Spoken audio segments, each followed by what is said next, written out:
Good morning, good afternoon and good evening. Welcome to my another YouTube video. आज हम biology class 12 का chapter number 2 पढ़ेंगे that is sexual reproduction in flowering plant.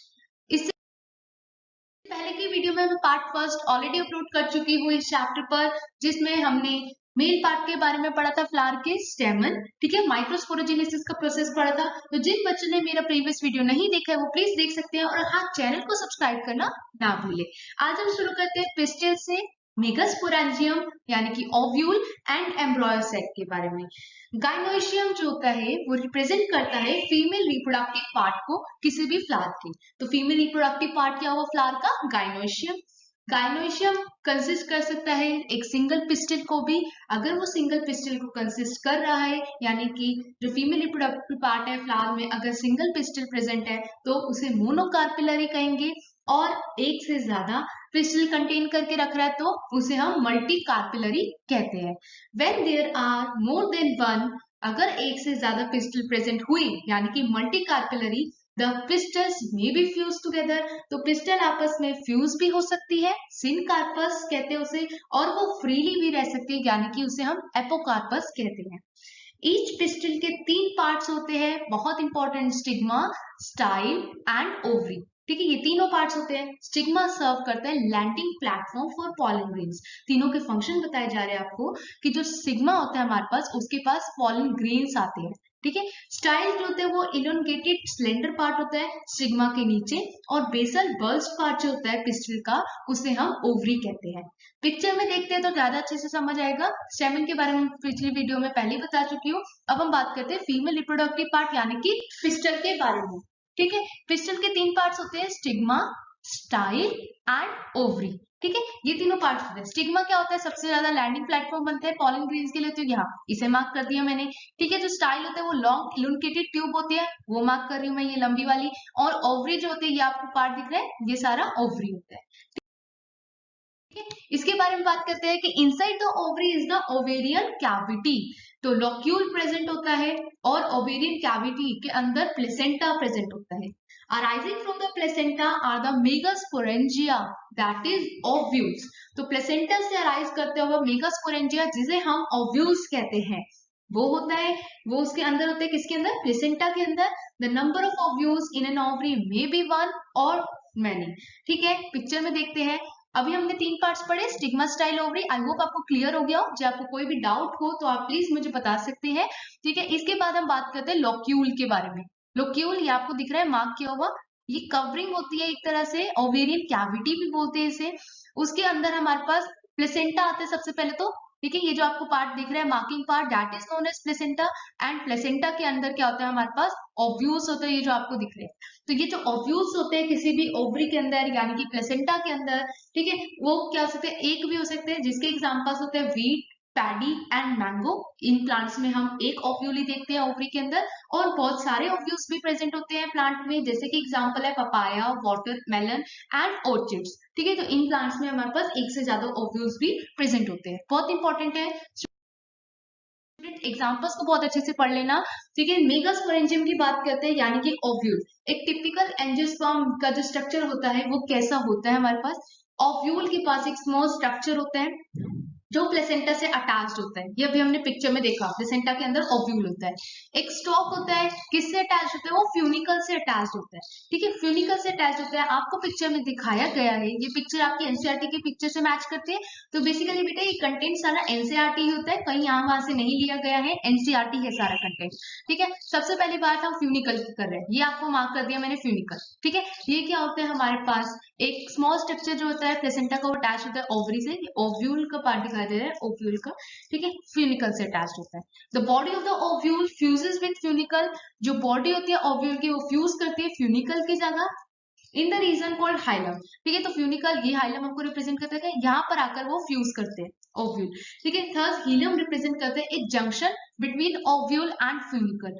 Ovule और funicle के बीच में के junction को कौन रिप्रेजेंट करते हैं हमारे पास? हीलम। ठीक है, each ovule has 1 or 2 protective envelopes called integuments. Her ovule के पास एक या एक से ज्यादा टू प्रोटेक्टिव एनवलप्स। प्रोटेक्टिव मतलब जो उनको प्रोटेक्शन देते हैं, ठीक है, वो होते हैं, उसे हम इंटीग्यूमेंट्स कहते हैं। एक आउटर इंटीग्यूमेंट होता है और एक इनर इंटीग्यूमेंट होता है, जिसको मैं मार्क कर लूं, ठीक है। तो ये एक तरह से कवरिंग होती है। इंटीग्यूमेंट्स का क्या काम होता है? प्रोटेक्शन प्रोवाइड करना। किसे प्रोटेक्शन प्रोवाइड करना? ओव्यूल को, right. Integuments encircle the ovule except at the tip where a small opening called the micropyle is organized। वो नीचे से स्टार्ट है, देखो बेटा ये माइक्रोपाइले होते हैं हमारे पास, ऊपर की ओपनिंग और नीचे वाली ओपनिंग को हम चलाजल पोल कहते हैं, नीचे वाली ओपनिंग को, ठीक है। लेकिन ये इंटीग्यूमेंट से यहाँ से स्टार्ट हो रहा है, ठीक है, ये देख रहे हो आप, यहाँ से कवरिंग स्टार्ट हो रही है।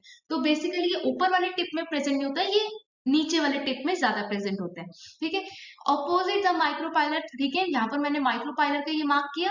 उसके अपोजिट क्या है हमारे पास? एक चलाजल एंड है representing the basal part of ovule. तो ये क्या करता है? ओव्यूल का बेस का पार्ट रिप्रेजेंट करता है, ठीक है। Enclose within the integuments is a mass of cell called the nucellus. तो इंटीग्यूमेंट्स के अंदर एक मास ऑफ सेल प्रेजेंट होता है, जिसे न्यूसेलस कहा जाता है। ये दिख रहा है आपको, मार्क किया होगा, देखिए सेल्स ऑफ द न्यूसेलस जो होते हैं उनके पास बहुत सारा फूड मटेरियल्स रिजर्व होता है। तो जितने भी न्यूसेलस है इसके अंदर प्रेजेंट, जैसे आपको इंटीग्यूमेंट्स के अंदर न्यूसेलस दिख रहे हैं, मार्क किया हुआ है, इसके अंदर सारा फूड मटेरियल रिजर्व हो रहा है। तो साथ साथ उसके फंक्शंस भी बताए जा रहे हैं। आपसे बहुत क्वेश्चंस पूछे जा सकते हैं 1 मार्क के, एनसीईआरटी और नीट के पॉइंट ऑफ व्यू से, ठीक है। और लोकेटेड इन द न्यूसेलस, अब न्यूसेलस के अंदर भी कौन लोकेटेड है? एम्ब्रॉयो सैक, जिसके बारे में हमें मेन बेसिकली पढ़ना ही था, फीमेल गैमेटोफाइट। तो यहाँ प्रेजेंट होता है हमारे पास एम्ब्रॉयो सैक, जहां से फर्टिलाइजेशन का प्रोसेस कंप्लीट होता है, ठीक है। तो ये बेसिकली हमने एक स्ट्रक्चर दिखा दिया ओव्यूल का। मेगास्पोरोजेनेसिस का एक प्रोसेस, जैसे माइक्रोस्पोरोजेनेसिस होता है वैसे ही मेगास्पोरोजेनेसिस भी होता है। The process of formation of megaspores from the megaspore mother cell, उसे हम मेगास्पोरोजेनेसिस कहते हैं। ओव्यूल्स जनरली इसमें क्या होता है? डिफरेंशिएट होता है a single megaspore mother cell में in the micropylar region of the nucellus. तो हमने माइक्रोपाइलर रीजन अभी हमने पीछे पिक्चर में देखा था, ठीक है। ये हमें फिगर दिखा रखे, ये हमारे पास मेगास्पोर मदर सेल प्रेजेंट्स है, ठीक है। ये चार आगे मेगास्पोर्स में डिवाइड हो जाती है, ठीक है। फंक्शनल मेगास्पोर्स भी बनती है और डीजेनरेटिंग मेगास्पोर्स भी बनती है, ठीक है। इसके बारे में भी अभी हम पढ़ेंगे, ठीक है।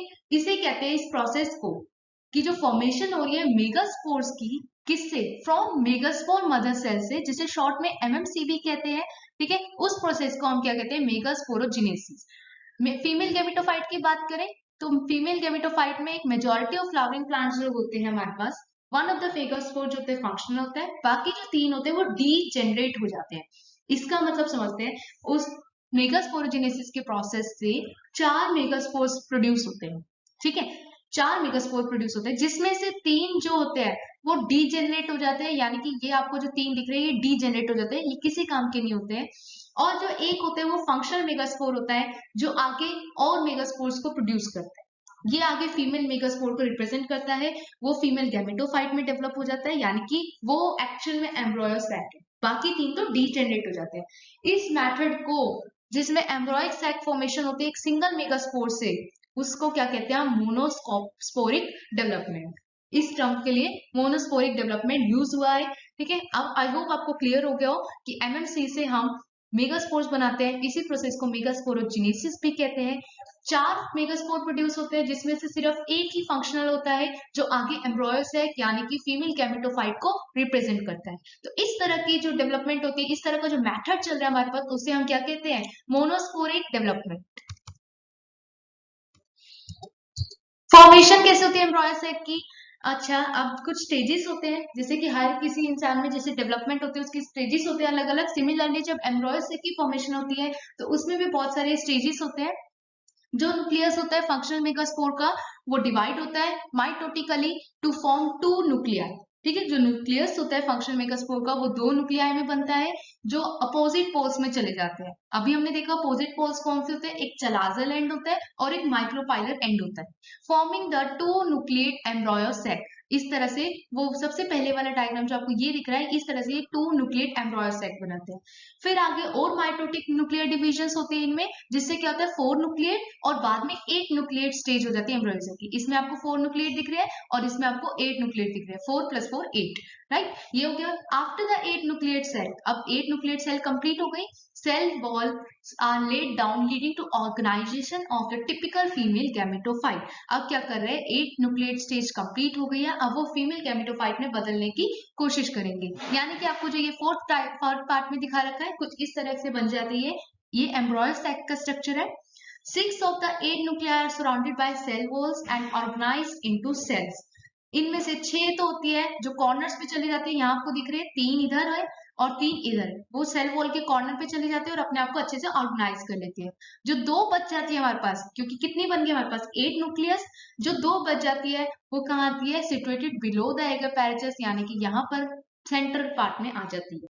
2 पोलर न्यूक्लियाई कहते हैं इसे। 8 न्यूक्लियाइड सेल स्ट्रक्चर भी कहा जाता है इसे, बहुत इंपॉर्टेंट है from the NCERT point of view से। ठीक है, करेक्टरिस्टिक डिस्ट्रीब्यूशन हो जाता है, यानी कि सेल्स का आपस में अच्छे से डिस्ट्रीब्यूशन हो जाता है। अभी हमने पढ़ा 3 सेल ऊपर की तरफ चले जाते हैं यानी कि चलाजल एंड पे, 3 सेल नीचे की तरफ आ जाते हैं यानी कि माइक्रोपाइलर रीजन में। ठीक है, देयर 3 सेल्स माइक्रोपाइलर रीजन में आ जाते हैं तो वो क्या बनाते हैं, एग अपैरेचस बनाते हैं। ठीक है, ये एग अपैरेचस दिखता है। एग अपैरेचस में 2 सिनर्जिस्ट होते हैं और एक एग सेल होता है। ठीक है, सिनर्जिड्स ये आपको दिखा रखे हैं 2 सिनर्जिड्स, ठीक है, और एक एग सेल प्रेजेंट होता है। सिनर्जिड्स के पास कुछ स्पेशल सेलुलर थिकनिक्स होती है जिसे फिलीफॉर्म अपैरेचस कहते हैं। बहुत इंपॉर्टेंट है, इसके फंक्शन आ जाते हैं। ये क्या हेल्प करता है, ये पॉलन ट्यूब को गाइड करता है कि सिनर्जिड के अंदर ऐसे मूव करना है, तो ये गाइड करते हैं पॉलन ट्यूब को कि सिनर्जिड के अंदर कैसे मूव करना है। ये फिलीफॉर्म अपैरेचस आपको दिखाई दे रहे हैं, which I am marking in the video. ठीक है, 3 cells are at the chalazal end, chalazal end अब हम ढूंढ रहे हैं, ये रहा ऊपर, ये यहाँ पर 3 सेल प्रेजेंट होते हैं। इसे क्या कहते हैं, एंटीपोडल सेल्स। ठीक है, antipodal cell, last central cell जिसकी बात अभी हम कर रहे थे उसे पोलर न्यूक्लियाई कहते हैं, जो मैं यहाँ पर मार्क कर रही हूँ। ठीक है, इस तरह से ये अपने आप को अरेंज कर लेते हैं। ये एक टिपिकल एम्ब्रॉय सैक का स्ट्रक्चर है। एम्ब्रॉय सैक का मतलब होता है फीमेल गैमेटोफाइट। इस तरह से पूरे 8 न्यूक्लिएट 7 सेल स्ट्रक्चर को शो करते हैं। तो जब आपको एग्जाम में पूछा जाता है, मार्क्स पे डिपेंड करते हैं, तो आपको अच्छे से इसके सारे कौन कौन सी चीजें कहाँ पर है, 2 सिनर्जिड्स कहाँ है, एक्सेल कहाँ है, माइक्रोपाइलर चलाजल एंड कहाँ है, किस तरह से अपने आप को ऑर्गेनाइज करके 8 न्यूक्लियस 7 सेल स्ट्रक्चर बनाते हैं। ऑलराइट फ्रेंड्स, आई होप आपको समझ आया हो। Thank you so much video इतनी देर तक देखने के लिए। लाइक करें वीडियो को, कमेंट करें अगर आपको कोई भी डाउट है या आप मुझे फीडबैक देना चाहते हो तो प्लीज कमेंट जरूर करें, शेयर करें अपने दोस्तों के साथ, एंड हाँ, सब्सक्राइब करना ना भूलें